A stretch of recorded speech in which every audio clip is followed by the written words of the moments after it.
आप देख रहे हैं समाचार एजेंसी ऑफ इंडिया में साइन न्यूज। नमस्कार दोस्तों, समाचार एजेंसी ऑफ इंडिया की साइन न्यूज़ में एक बार फिर आपका स्वागत है। सिवनी शहर शिव की नगरी कहलाता है और शिव की नगरी में राम कथा का वाचन इस तरह से हुआ कि लोग मंत्र मुग्ध होकर राम कथा सुनते रहे। दरअसल रामभद्राचार्य महाराज के द्वारा इस राम कथा का वाचन किया गया। जगत गुरु रामभद्राचार्य पूर्व में गिरधर मिश्रा के नाम से जाने जाते थे। चित्रकूट उत्तर प्रदेश में रहने वाले एक प्रख्यात विद्वान, शिक्षाविद, बहुभाषाविद, रचनाकार, प्रवचनकार, दार्शनिक और हिंदू धर्मगुरु हैं। वे रामानंद संप्रदाय के वर्तमान 4 जगत गुरु रामानंदाचार्यों में से एक हैं और वे 1988 से इस पद पर प्रतिष्ठित हैं। वे चित्रकूट में स्थित संत तुलसीदास के नाम पर स्थापित तुलसी पीठ नामक धार्मिक और सामाजिक सेवा संस्थान के संस्थापक और अध्यक्ष हैं। वे चित्रकूट स्थित जगत गुरु रामभद्राचार्य विकलांग विश्वविद्यालय के संस्थापक और आजीवन कुलाधिपति भी हैं। समाचार एजेंसी ऑफ इंडिया की साइन न्यूज़ के लिए अशोक सोनी की रिपोर्ट। ये विश्वविद्यालय केवल चतुर्विद विकलांग विद्यार्थियों को स्नातक और स्नातकोत्तर पाठ्यक्रम और डिग्री प्रदान करता है। जगत गुरु रामभद्राचार्य 2 मास की आयु में ही अपने नेत्र ज्योति से वे रहित हो गए थे, तभी से वे प्रज्ञा चक्षु हैं। अध्ययन या रचना के लिए उन्होंने कभी भी ब्रेन लिपि का उपयोग नहीं किया। समाचार एजेंसी ऑफ इंडिया की साइन न्यूज़ के लिए अशोक सोनी की रिपोर्ट। वे बहुभाषाविद हैं और 22 भाषाएं बोलते हैं। वे संस्कृत, हिंदी, अवधी, मैथिली सहित कई भाषाओं में आशु कवि और रचनाकार हैं। उन्होंने 80 से अधिक पुस्तकों और ग्रंथों की रचना की है। वे प्रज्ञा चक्षु के कहलाते हैं और उसके अतिरिक्त रामचरितमानस की एक प्रमाणिक प्रति के संपादक भी वे हैं, जिसका प्रकाशन तुलसी पीठ के द्वारा किया गया है। स्वामी रामभद्राचार्य रामायण और भागवत के प्रसिद्ध कथाकार हैं। वे भारत के विभिन्न नगरों में, विदेशों में नियमित रूप से उनकी कथा का आयोजन होता है। उनकी कथा अनेक टीवी चैनल्स पर भी प्रसारित होती आई है। समाचार एजेंसी ऑफ इंडिया की साइन न्यूज़ के लिए अशोक सोनी की रिपोर्ट। आपकी माता शची देवी और पिता पंडित राजदेव मिश्र मूलतः उत्तर प्रदेश के जौनपुर जिले के संडी खुर्द नामक ग्राम में आपका जन्म हुआ था। समाचार एजेंसी ऑफ इंडिया की साइन न्यूज़ के लिए अशोक सोनी की रिपोर्ट। गुरु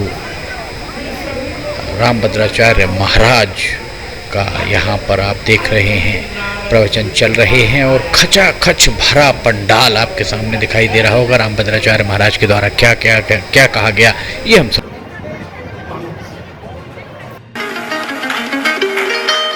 इस बार तो आप उन्मुक्त होकर खिला दीजिए कमल भोपाल में, और मुनमुन को इस बार मिनिस्टर बनाना मेरी जिम्मेदारी।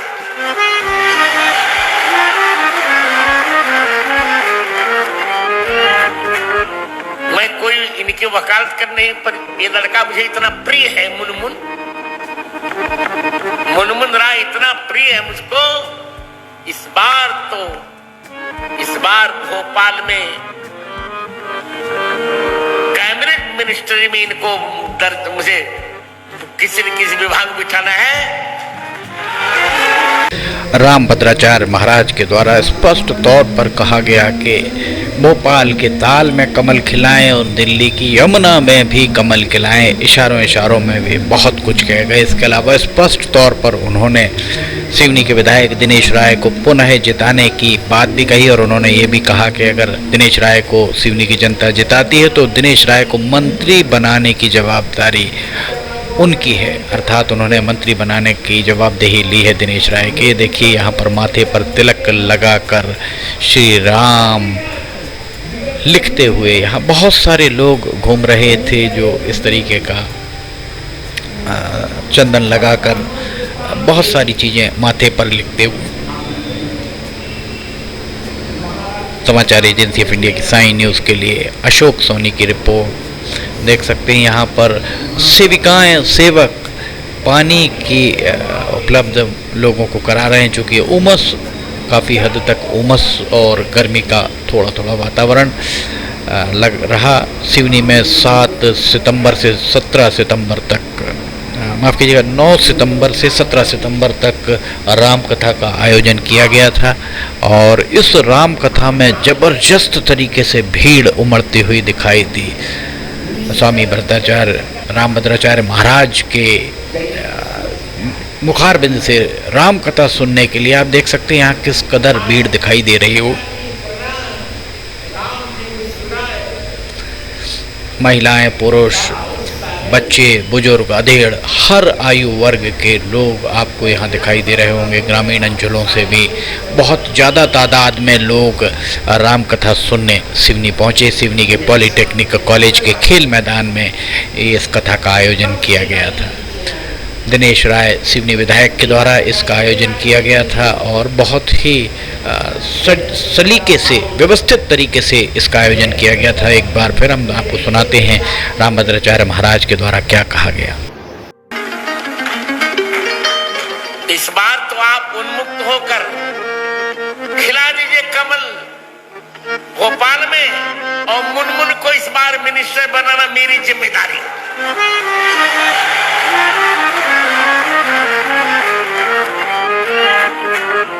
मैं कोई इनकी वकालत कर नहीं, पर ये लड़का मुझे इतना प्रिय है, मुनमुन राय इतना प्रिय है मुझको। इस बार भोपाल में कैबिनेट मिनिस्ट्री में इनको मुझे किसी न किसी विभाग में बिठाना है। सैकड़ों की तादाद में राम कथा का श्रवण करने श्रद्धालु पहुंचे। रामभद्राचार्य महाराज का जन्म वशिष्ठ गोत्रीय सरयुपारी ब्राह्मण परिवार में उत्तर प्रदेश के जौनपुर जिले के सांडीकृत गांव में हुआ था। आपके पिता पंडित राजदेव मिश्र और माता शशि देवी माघ कृष्ण एकादशी विक्रम संवत 2006 14 जनवरी 1950 मकर संक्रांति की तिथि को रात 10:34 पर आपका जन्म हुआ था। आपके पितामह पंडित सूर्यबली मिश्रा की एक चचेरी बहन मीराबाई की भक्ति और मीराबाई अपने काव्यों में श्री कृष्ण को गिरधर के नाम से संबोधित करती थी। उन्होंने रामभद्राचार्य महाराज का नाम गिरधर बचपन में दिया था। रामभद्राचार्य महाराज की नेत्र दृष्टि 2 मास की अल्प आयु में ही नष्ट हो गई थी। 24 मार्च 1950 को रामभद्राचार्य महाराज की आंखों में रोए हो गए थे और गांव में उस समय आधुनिक चिकित्सा उपलब्ध नहीं थी। रामभद्राचार्य महाराज एक वृद्ध महिला चिकित्सक के पास ले जाया गया, जहां रोहे की चिकित्सा की जानी थी।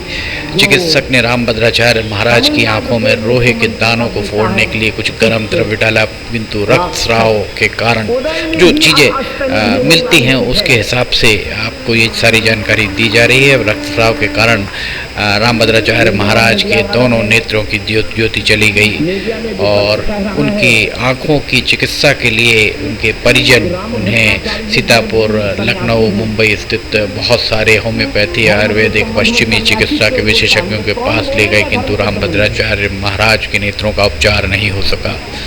रामभद्राचार्य महाराज तभी से प्रज्ञा चक्षु हैं। वे ना तो देख सकते थे, ना पढ़ सकते थे, ना लिख सकते थे, ना ही ब्रेन लिपि का प्रयोग करते थे। वे केवल सुनकर सीखते थे, बोलकर लिपिकारों को अपनी रचनाएं लिखवाते हैं।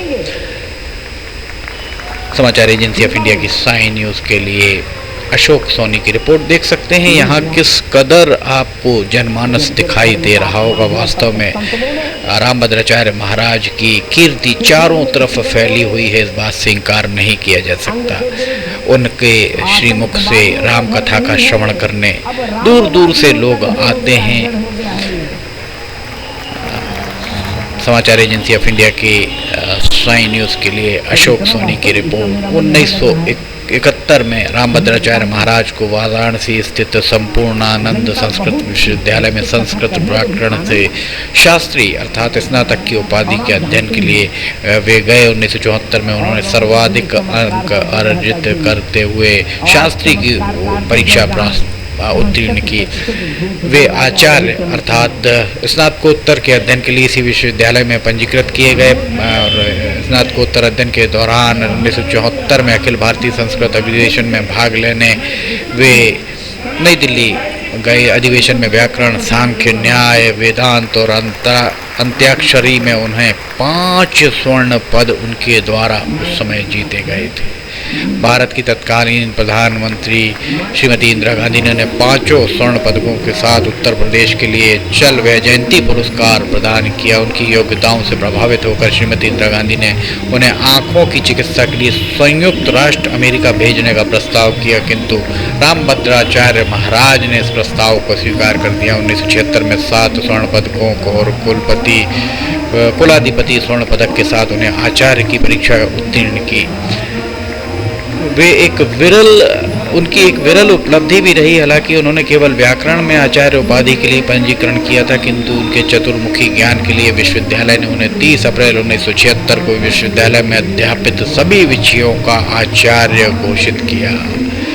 पीएचडी और डीलिट की उपाधि भी रामभद्राचार्य महाराज के पास है। समाचार एजेंसी ऑफ इंडिया की साई न्यूज़ के लिए अशोक सोनी की रिपोर्ट देख सकते हैं। खचाखच भरे पंडाल और पंडाल के बाहर भी कुर्सियां लगाई गई हैं।